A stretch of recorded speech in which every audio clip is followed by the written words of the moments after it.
300 আসনের মধ্যে 299টিতে ভোট গ্রহণ শেষে এককভাবে 68টি আসনে জয় পেয়েছে বাংলাদেশ জামায়াতে ইসলামী। জোটগত হিসেবে এই সংখ্যা দাঁড়িয়েছে 77-এ। সরকার গঠনের পর্যায়ে না পৌঁছালেও জাতীয় সংসদে প্রধান বিরোধী শক্তি হিসেবে আত্মপ্রকাশের পথে এটি তাদের ইতিহাসের সর্বোচ্চ আসন সংখ্যা। প্রশ্ন উঠেছে, জামায়াতের কি সত্যি ভোট ব্যাংক বেড়েছে, নাকি এটি কেবল রাজনৈতিক শূন্যতার সুযোগে সাময়িক উত্থান?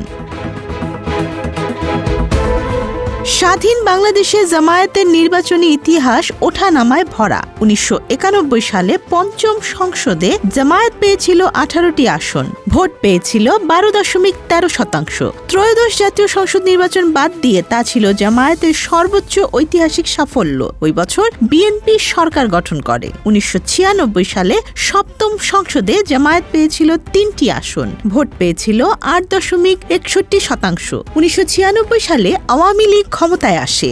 2001 সালে অষ্টম সংসদে জামায়াতের ছিল 17টি আসন, ভোট পেয়েছিল 4.28%। ওই সময় বিএনপির সঙ্গে জোট করেছিল জামায়াত। 2008 সালে নবম সংসদে জামায়াতের ছিল 2টি আসন, ভোট ছিল 4.6%। এবার আবার আওয়ামী লীগই ক্ষমতায় আসে এবং জামায়াতের আসনে ধস দেখা যায়। পরবর্তী সময়ে নিবন্ধন বাতিল ও রাজনৈতিক নিষেধাজ্ঞার কারণে সরাসরি প্রতীকে অংশগ্রহণ সীমিত হয়। 2018 সালে বিএনপির প্রতীকে অংশ নিলেও জয় পায়নি জামায়াত। দাঁড়িপাল্লা প্রতীক নিয়ে অংশ নেয়া 5টি নির্বাচনে দলটির গড় ভোট 6.85% এবং গড় আসন প্রায় 10টি। সেই তুলনায় এবারের অর্থাৎ ত্রয়োদশ জাতীয় সংসদ নির্বাচনে 68 আসন এবং জোটে 77 আসন পেয়েছে জামায়াত। দেখা যাচ্ছে সংখ্যাগতভাবে জামায়াতের ভোট 4 গুণের বেশি বৃদ্ধি পেয়েছে।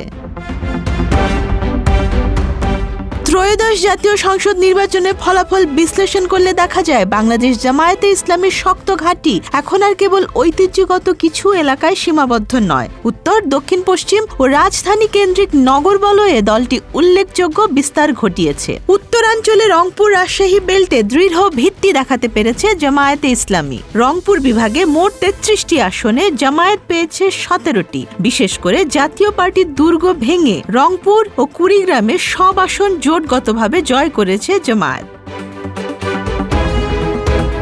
উত্তরাঞ্চলে দীর্ঘদিন ধরেই জামায়াতের তৃণমূল সংগঠন শক্তিশালী। গ্রামীণ মসজিদ ভিত্তিক নেটওয়ার্ক, ছাত্র সংগঠনের পুরনো কাঠামো এবং শৃঙ্খলাবদ্ধ ভোট ম্যানেজমেন্ট এখানে কার্যকর হয়েছে। বিএনপির সঙ্গে সরাসরি প্রতিদ্বন্দ্বিতায়ও দলটি ভোট ধরে রাখতে পেরেছে। রাজশাহী বিভাগে মোট 39টি আসন থেকে জামায়াত পেয়েছে 11টি। চাঁপাইনবাবগঞ্জ সহ সীমান্তবর্তী জেলাগুলোতে সব আসনে জয় জামায়াতের ঐতিহাসিক সাংগঠনিক উপস্থিতির ইঙ্গিত দেয়। এ অঞ্চল আদর্শিক ভোট ও সংগঠিত ভোট দুইয়ের সমন্বয়ে শক্ত ঘাঁটিতে পরিণত হয়েছে।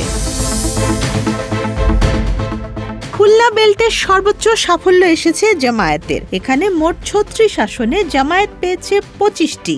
সাতক্ষীরা, মেহেরপুর ও চুয়াডাঙ্গায় সব আসনে জয় পেয়েছে দলটি। খুলনা অঞ্চলে জামায়াতের ভোট বৃদ্ধি সবচেয়ে স্পষ্ট। সীমান্ত ঘেঁষা ও গ্রামীণ জনপদে দীর্ঘদিনের সাংগঠনিক কাঠামো, স্থানীয় নেতৃত্বের গ্রহণযোগ্যতা এবং প্রতিদ্বন্দ্বী শক্তির দুর্বলতা এখানে বড় ফ্যাক্টর। দক্ষিণ পশ্চিম এখন জামায়াতের কোর জোন হিসেবে আবির্ভূত।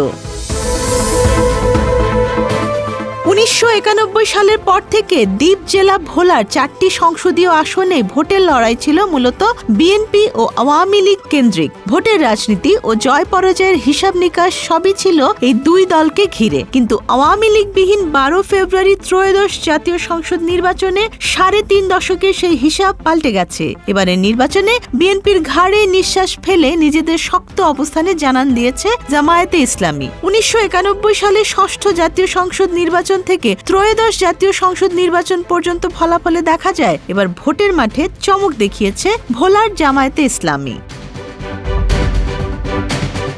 এদিকে রাজধানী ঢাকায় নতুন ঘাঁটি করতে পেরেছে জামায়াত ইসলামী দলটি। অতীতে ঢাকায় শূন্য থাকা জামায়াত এবার 15টি আসনের মধ্যে 6টি আসন পেয়েছে। ঢাকা মহানগরের 15টি আসনের মধ্যে জয় পেয়েছে 6টিতে, জোট সহ 7 আসনে। ঢাকা 11, 12, 14, 15 এবং 16তে জয় এবং আরও 5 আসনে স্বল্প ব্যবধানে হার প্রমাণ করে নগর মধ্যবিত্ত ও ফ্লোটিং ভোটারদের একটি অংশ দলটির দিকে ঝুঁকেছে।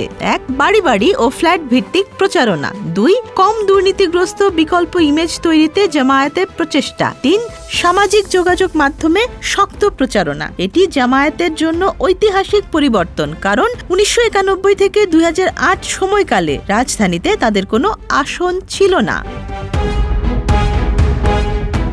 জামায়াত নেতৃত্বাধীন 11 দলীয় জোট মোট প্রদত্ত ভোটের 38.50% পেয়েছে বলে দলীয় সূত্রে দাবি করা হয়েছে, যা প্রায় 2,88,00,000 ভোটারের সমর্থনের সমতুল্য। তবে বিশ্লেষকরা মনে করছেন এই ভোটের সবটাই জামায়াতের নিজস্ব আদর্শিক ভোট নয়, বরং 3টি স্তরে ভোটের পুনর্বিন্যাস ঘটেছে। 1 রাজনৈতিক শূন্যতা। বড় একটি দলের অনুপস্থিতিতে ফ্লোটিং ভোটারদের বড় অংশ নতুন বিকল্প খুঁজেছে। 2 দ্বিদলীয় মেরুকরণের ভাঙন। দীর্ঘদিনের আওয়ামী লীগ বিএনপি মেরুকরণ ভেঙে যাওয়ায় ভোটের হিসাব নতুন করে গড়া হয়েছে। 3 সাংগঠনিক সুবিধা। জামায়াতের শৃঙ্খলাবদ্ধ তৃণমূল কাঠামো, বিদ্রোহী প্রার্থীর অনুপস্থিতি এবং বাড়ি বাড়ি প্রচারণা উল্লেখযোগ্য ভূমিকা রেখেছে। বাংলাদেশ ধর্মপ্রাণ দেশ হলেও ভোটাররা মূলত বাস্তববাদী। বাজার দর, কর্মসংস্থান, নিরাপত্তা ও স্থানীয় প্রতিনিধির উপস্থিতি তাদের কাছে অগ্রাধিকার পায়। জামায়াতের ক্ষেত্রে ভোটারদের মনোভাব দ্বিমুখী।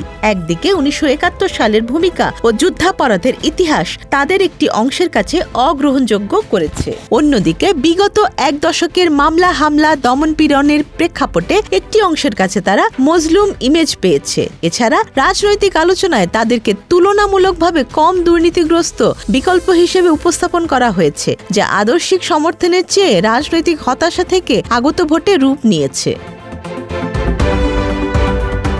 তাহলে জাতীয় সংসদে জামায়াতের আজকের অবস্থান কি বার্তা দিচ্ছে? বিশ্লেষকরা বলছেন, দ্বিদলীয় কাঠামো ভেঙে তৃতীয় শক্তির জায়গা তৈরি হয়েছে। জামায়াতের সুসংগঠিত তৃণমূল কাঠামো ভোটে বড় প্রভাব ফেলতে পারে। স্থায়ী ভোট ব্যাংকের চেয়ে ভাসমান ভোটার এখন বেশি প্রভাবশালী। বাংলাদেশের নির্বাচনী রাজনীতি এখন এক নতুন বাস্তবতায় দাঁড়িয়ে, যেখানে ঐতিহ্যগত সমীকরণ ভেঙে নতুন শক্তির উত্থান দৃশ্যমান। এই পরিবর্তন কতটা গভীর ও দীর্ঘস্থায়ী হবে সেটি এখন দেখার বিষয়।